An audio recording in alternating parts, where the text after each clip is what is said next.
자, 오늘은 BOJ 회의가 방금 전에 끝났는데요. 그 내용에 대해서 간단히 소개해드리도록 하겠습니다. 회의를 앞두고 월스트리트 저널에서는 이런 기사가 나왔어요.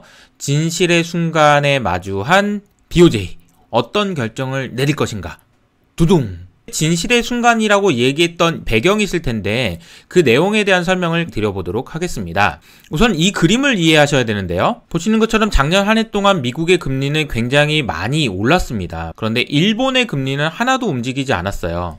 여러분들에게 질문 하나 해보겠습니다. 미국 정부에 돈을 빌려주면은 4%를 주는데 일본 정부한테 돈을 빌려주면 금리를 0%를 줘요. 어떤 거 선택하실래요? 그럼 난 미국 이럴 거 아닙니까?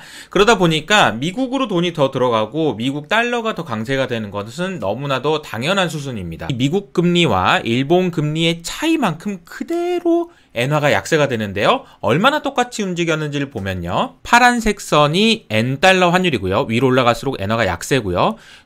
주황색 선이 미국과 일본의 금리 차이입니다. 미국과 일본의 금리 차이가 벌어지면 벌어질수록 N달러 환율이 그대로 움직였다라는 걸 보실 수가 있죠. 그리고 작년 10월을 기점으로 해서 이 부분도 떨어지기 시작했다라는 걸 알 수 있습니다.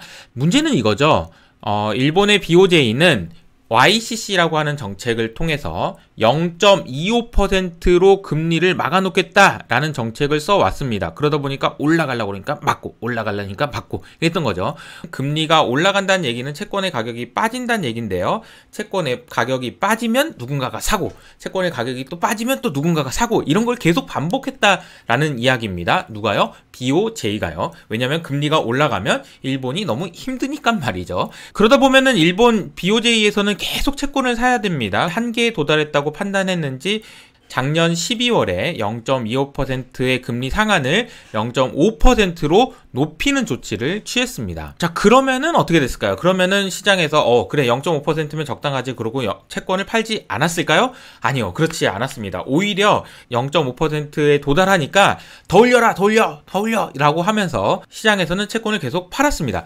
채권이 팔아서 가격이 떨어진다는 얘기는 금리가 올라간다는 얘기고요. 금리를 계속 올리려고 했던 시도가 있었다는 거죠. 자, 이것을 막으려면 또 어떻게 해야 될까요? 금리가 올라가는 것을 막기 위해서 채권을 또 빨리 사야 되겠네 하지 않겠어요? 그래서 금리 상한을 올렸음에도 불구하고 BOJ의 채권 매입 규모는 이런 식으로 더 늘었습니다. 지난주에는요 정말 많이 늘어가지고 역대 최대 규모의 채권 매입을 기록하기도 했어요. 자, 이러다 보니까요 일본 정부에서 발행한 국채의 50% 이상을 BOJ가 들고 있는 정말 말도 안 되고 황당한 일이 벌어지게 됩니다. 그리고 더 심각한 일들도 있었는데요. 작년 10월 달이었죠.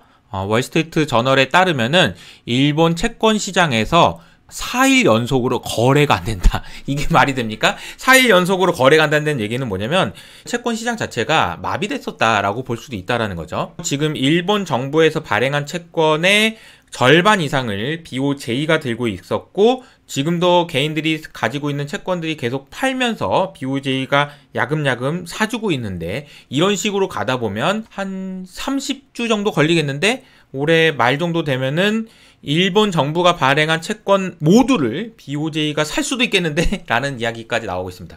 황당한 이야기죠. 이렇게 되기는 않을 겁니다. 그런데 이런 속도로 BOJ가 사야 되는 상황이 된다면 문제가 될 수도 있다라는 이야기가 나왔습니다.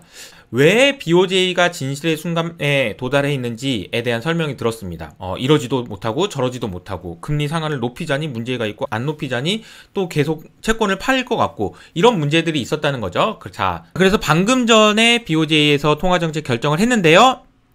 결론적으로는 노 체인지였습니다. 시장은 금리 상한 더 올려라 라고 이야기를 했지만 아니야, 안 할 거야 라고 하면서 일단 진실의 순간을 외면했습니다. 그런데 여기서 우리가 중요하게 봐야 될 점이 하나 있어요. 일본의 통화정책이든 정책은 대부분 미국이라는 배경을 갖고 있습니다. 이게 무슨 얘기냐. 일본은 정말 미국에 의존적이에요. 뭘 통해서 알 수 있냐면요. 이 그림에서 주황색 선은 우리나라의 외환 보유액입니다. 그리고 파란색 선은 그 중에서 미국 국채가 차지하는 비중을 나타냅니다. 우리나라는 외환 보유액을 미국 국채 말고도 다른 걸로 또 가지고 있다라는 것을 알 수 있죠. 그런데 일본의 경우에는 완전히 다릅니다. 자, 이 그림 보시면 일본의 외환 보유액은 거의 대부분 미국 국채로 이루어졌다라는 걸 알 수 있습니다. 얼마나 일본이 미국에 의존적인지를 알 수 있는 부분이죠. BOJ 통화정책이 결정된 이후로 다행스럽게도 일본의 국채 금리는 0.5% 이하로 내려왔습니다. 금리가 더 올라가면 문제가 되겠지만 금리가 다행히 안정됐다라는 거고요. 두 번째는 엔화 약세가 큰 폭으로 진행됐는데요. 만약에 오늘 BOJ에서 금리 상한을 또다시 높이는 일이 생겼다면 금리가 더 올라갈 수도 있었고 엔화가 더 강세로 갈 수도 있었을 겁니다.